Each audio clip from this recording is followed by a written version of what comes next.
የመዳም ቅመሞች የኔ ውዶች የኔ ፍቅሮች በተለይ የሩታ ደጋፊዎች አትናደዱ እሺ እንዳትናደዱ ነገሩ ያኒ ውሸት ነው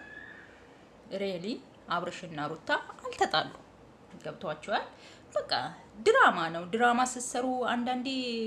በቃ ትክክለኛ እንትን አርጋችሁ አይደል መሰራው ልክ እንደዛ ነው እንጂ ተጣልተው አይደለም ግን በጠበጡት አይገልጸው አይተን እንመለስ